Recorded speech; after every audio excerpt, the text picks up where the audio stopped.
A coordinated campaign to kill political dissidents across Latin America in the 1970s, all with the knowledge of the US, as more participants are put on trial in Argentina for their roles in Operation Condor.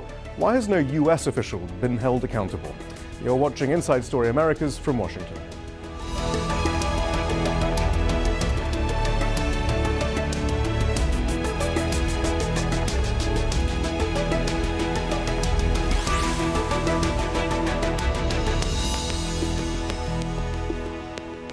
Hello, I'm Shihab Rattansi. It was one of Latin America's darkest periods. Tens of thousands kidnapped, tortured and killed by military regimes across the continent. Those who fled repression in one country were often targeted in another. There was no escape.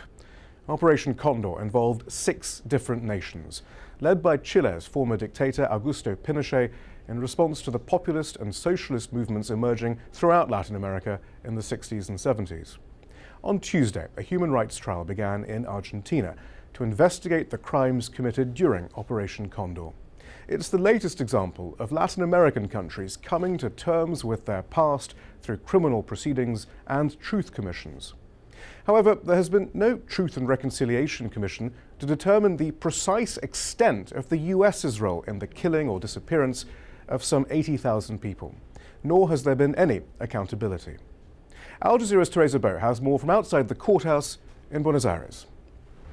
This is the courthouse where the trial for the crimes committed under Operation Condor is taking place. The Operation Condor was a secret pact between Latin American regimes back in the 1970s and 80s to persecute and kill thousands of political opponents, including death squads carrying cross-border operations to hunt them down. Former dictator Jorge Videla and 24 others will be facing charges for the deaths of hundreds of people from countries like Argentina, Chile, Paraguay, and Uruguay. The case comes to court 14 years after Argentina requested the extradition of the deceased Chilean dictator Augusto Pinochet and of Alfredo Stroessner from Paraguay. There is only one foreign defendant from Uruguay, former colonel and intelligence officer Manuel Cordero. Edgardo Binstock's wife was Argentinian and she was kidnapped in Brazil in 1980. She was brought to Argentina where she was disappeared. In my wife's case, we found out thanks to declassified information by the U.S. State Department that the U.S. government was informed of what was being done and that the operations were being carried out. This shows a relationship not only among equals, but also of subordination. Even though victims here have been waiting for decades for justice to be made, this trial is expected to last at least 2 years because 500 witnesses will have to testify. Teresa Bo, Al Jazeera, Buenos Aires. To discuss Operation Condor further, we're joined by John Dinges in New York. He's the author of The Condor Years, How Pinochet and his allies brought terrorism to 3 continents. And here in Washington, we're joined by Carlos Osorio. He's the director of the Southern Cone Documentation Project at the National Security Archive. John Dinges, first of all, Operation Condor dates from 1975, but what are the origins of Condor? Were there precursors to the sort of assassinations and kidnappings, the cross-border assassinations and kidnappings that we saw in later years? Well, Operation Condor was the elite operation to deal with the biggest problem that the dictatorships had. As of 1973, end of 1973, 1974, basically the military government in Chile had repressed everybody they needed to repress inside Chile. Their opposition had then gone international, and this was more important than the internal opposition. And so Operation Condor was an apparatus intended to get the cooperation of other countries to track down those dissidents in other countries. And Pinochet had done that in the killing in 1974 of General Carlos Prats, who was the most important military leader who did not agree with Augusto Pinochet. And they went to Rome. They sent a mission to Rome in 1975 to try to kill a former Christian Democrat moderate politician who was an important person organizing opposition to the dictatorship in Europe. So those were the precursors. They formalized this, the various governments in the Southern Cone, all of which, except Argentina, interestingly, were already military dictatorships. And the idea was to cooperate so that not only the Chilean dissidents would be tracked down, but the Uruguayan dissidents, the Brazilian dissidents, the Argentinians, wherever they might be, the Paraguayans, the Bolivians. And so it began to operate in early 1976, and went into full operation after the military coup that destroyed the government, the civilian government of Isabelita Perón in Argentina. And most of what happened in Operation Condor, a good part of it, and I don't want to say most of it, but a good part of it occurred in Argentina because that's where most of the international dissidents had taken up residence. All right, but before we get into that central role of Argentina, Carlos, they give us some examples, though, of the scale of operations in the region. Who was being targeted? What sort of operations are we talking about? Sure. John was mentioning this. Why Argentina became the island of non-dictatorship in South America. It was the last government that fell to the military regime. But they already started cooperating. They were cooperating from 1973. There are memos, 1974. There are memos where they are trying to exchange communication. Who are the targets? Well, all the refugees that had fled from Bolivia, from Uruguay, from Paraguay, from all the military dictatorships around Argentina, they had taken refuge in Argentina. So Argentina becomes the operation area of operation. So of Operation Condor. I mean, so it's negligible operations in the rest of South America then, Carlos? I wouldn't dare to say that because I know of particular operations that were carried out in Uruguay in particular. Right, right. I do not know much of Chile.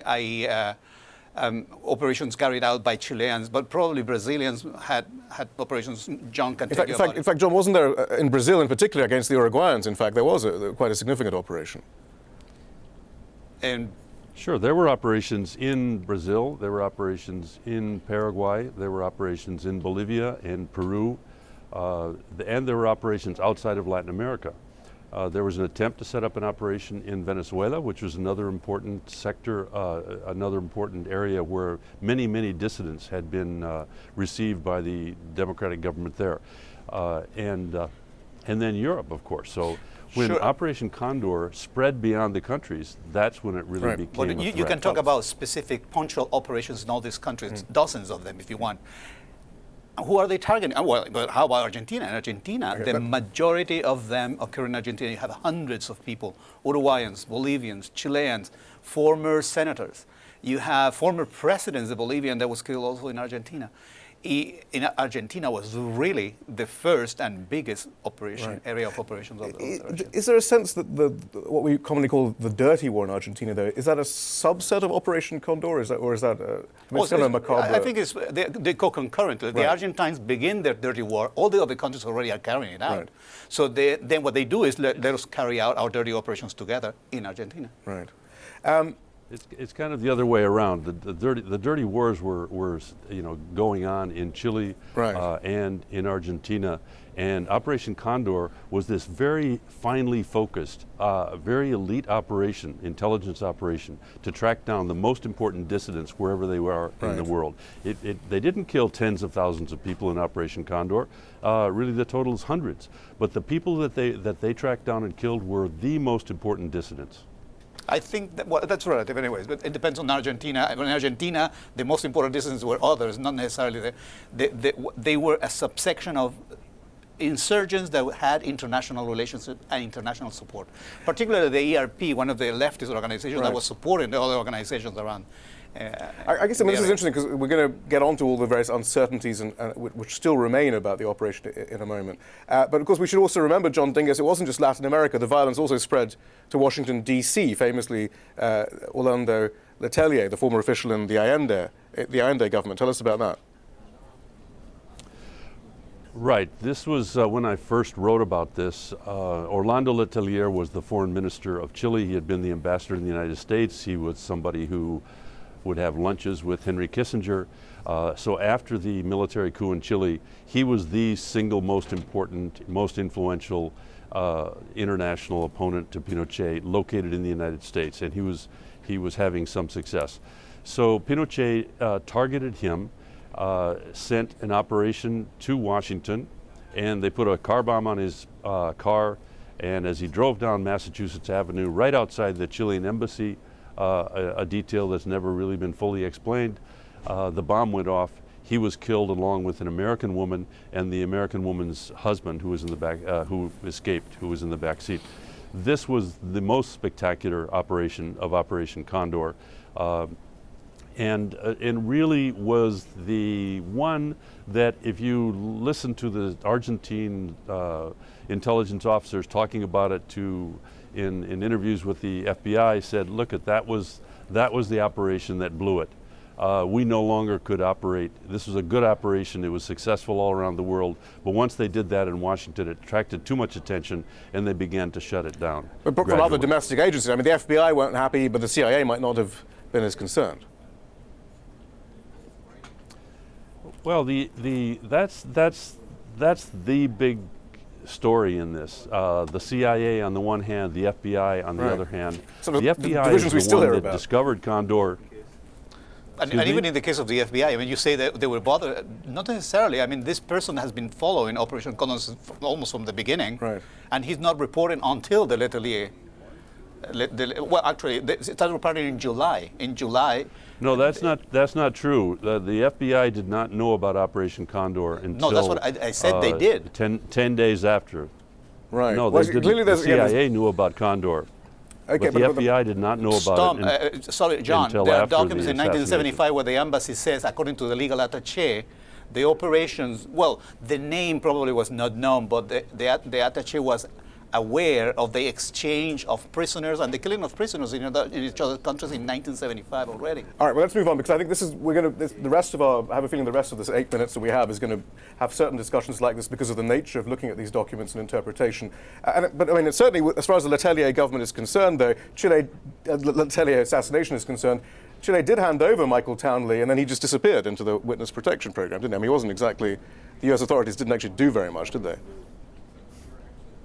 Well, he served 5 years in prison. Certainly that was a slap on the wrist for an international assassin. He had been involved in a number of assassinations. He hasn't disappeared. He lives in Kansas, and you know, he's no longer under the witness protection as far as I know.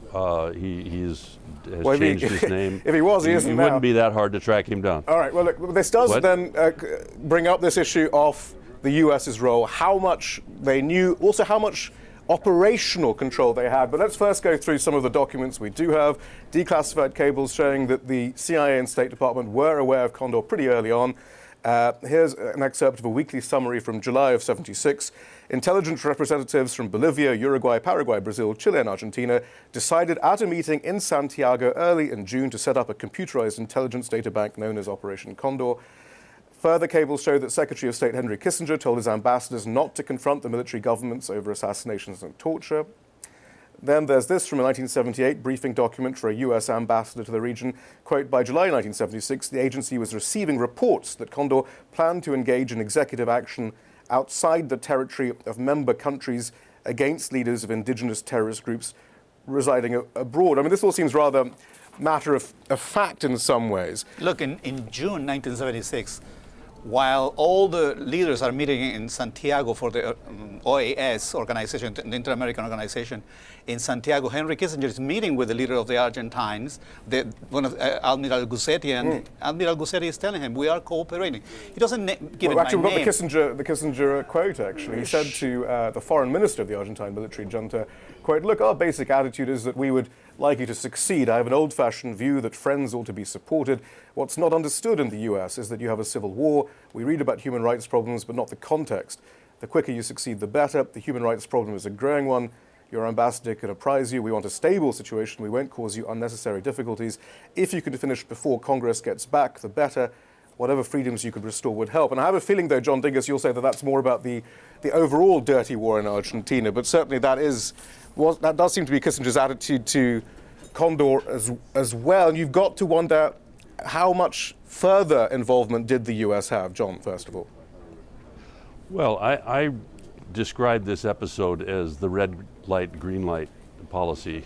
Kissinger was in Santiago talking to Pinochet and the other leaders, basically publicly talking about human rights. That's the red light. Privately giving them the green light by saying, you know, don't worry too much about this, we support you. And the most important thing is that 2 weeks after this meeting, all of the leaders of Operation Condor meet in Santiago and approve the internationalization of Operation Condor beyond the borders of Latin America. So whatever green light Kissinger gave to the people, they interpreted it as this is okay for us to launch assassinations outside of Latin America. And the most important one, of course, was the Letelier assassination only a couple months later. And the person who organized it, and the person really outrageous. And the person who convened that meeting in Santiago, the head of the Chilean secret police, Manuel Contreras, was a CIA asset, Carlos Osorio. I mean, so again, how can you? Yeah, right. I mean, I don't want to make too much of this, but you can condemn the CIA all you want for its complicity, but to say that the CIA had operational control of Operation Condor, there simply is not the evidence there. There's a lot of evidence about their knowledge about it. There's no evidence that they had any control over it. Sure, and when we say there's no evidence, we should say there are no documents. Well, there is, and that means there's no documents that show operational participation. So that does lead us to a document that Professor Patrice McSherry found, though. In 1978, cable from the US ambassador to Paraguay to the Secretary of State at the time, who suggested he was a bit surprised in a meeting with the chief of the Paraguayan Armed Forces to discover that, according to the chief of the Armed Forces, that the secure communications hub for Operation Condor was at the US military base in the Panama Canal Zone that also housed the HQ for Central Command, or for Southern Command, rather, for the School of the Americas, for US Special Forces. All of that. Yeah. Yeah.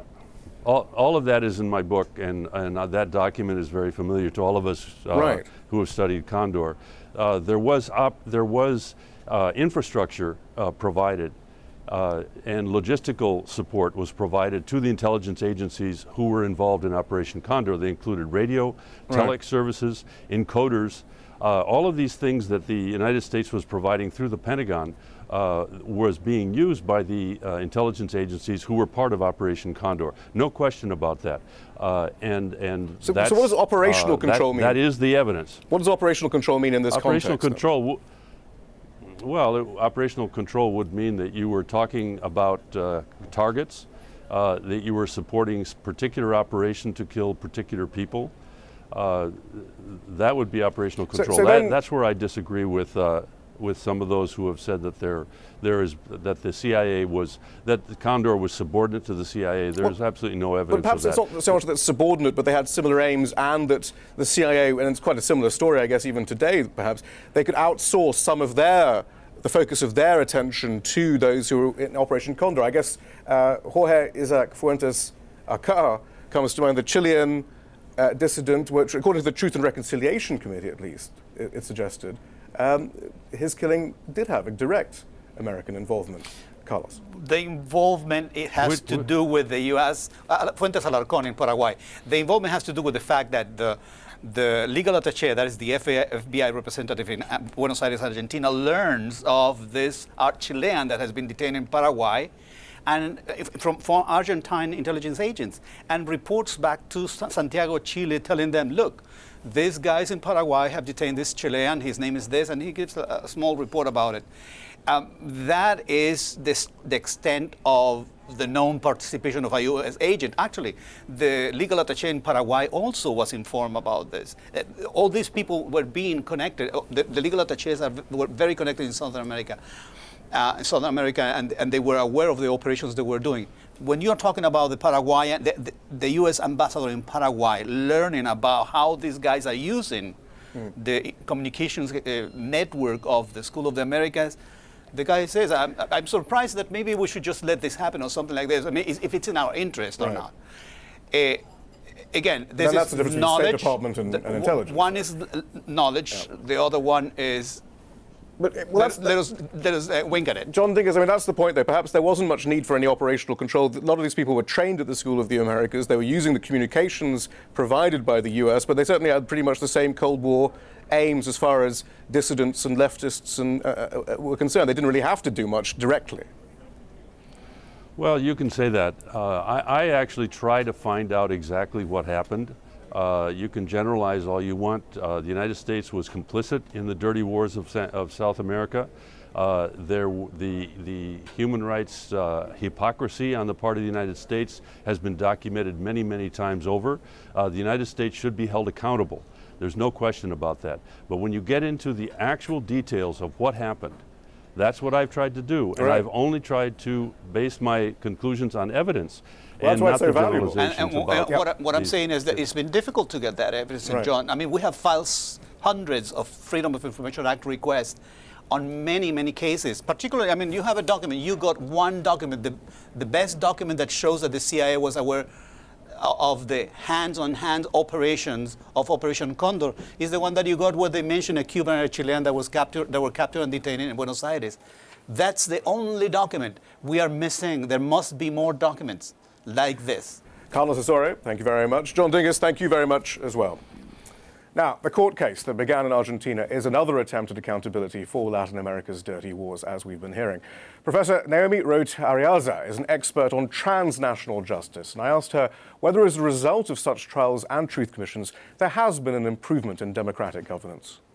One of the things we're finding is that truth commissions can often serve a very useful function as precursors to trials and putting together information that is afterwards useful in a criminal justice setting, even if the material that the Truth Commission itself has gathered can't directly be used. But it does set the stage, so I don't think it's right to oppose the two. Now, in terms of what is the effect on democracy, I think there was a concern when these trials started that they were going to be too destabilizing, that the military was going to come back into power, and that they were going to end up being counterproductive. And that hasn't happened at all. On the contrary, they've served to deepen democracy, to make it more possible for democratic outcomes to take place. They've loosened and lessened the power of the military in places like Argentina and Chile and made it more possible for there to be stable civilian governments. To the extent there's been any empirical academic research on this, what we are finding is that in countries where there are trials, there tend to be fewer human rights violations. Not no human rights violations, but fewer human rights violations than in places where no trials have taken place. So there has been change in Latin America as a result of these truth commissions, but there hasn't been a truth commission in the US about all of this. So does that mean then that the US hasn't changed? Well, I mean, the U.S. has always considered itself an exception. U.S. exceptionalism is a staple of our foreign policy. And so, whether it be for crimes that took place abroad, where the U.S. was indirectly advising or where the U.S. was more directly involved, it has been very, very difficult to get accountability for U.S. officials. There have been some efforts. There was a civil suit brought against Henry Kissinger for his role in Chile, which was dismissed. There have been efforts by the Chilean authorities to try to bring to light the U.S. role in the coup that resulted in the downfall of Allende and the subsequent acts of repression by the military government. But aren't all these figures still in cocktail parties or having cocktail parties in Georgetown and feted as great statesmen? Well, I mean, from the Latin American era, most of these people are actually retired. I mean, these are things that happened for the most part in the 1970s and 1980s. But, has it broken the back of, the sort of U.S. role in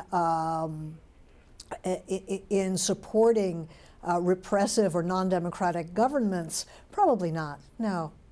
And that's all from the team in Washington, D.C. for now. Don't forget to follow us on Twitter and Facebook, where you can find more information about the program. And we want to hear from you. Tell us what stories you think we should be covering. Send your ideas directly to us at InsideStory@AlJazeera.net.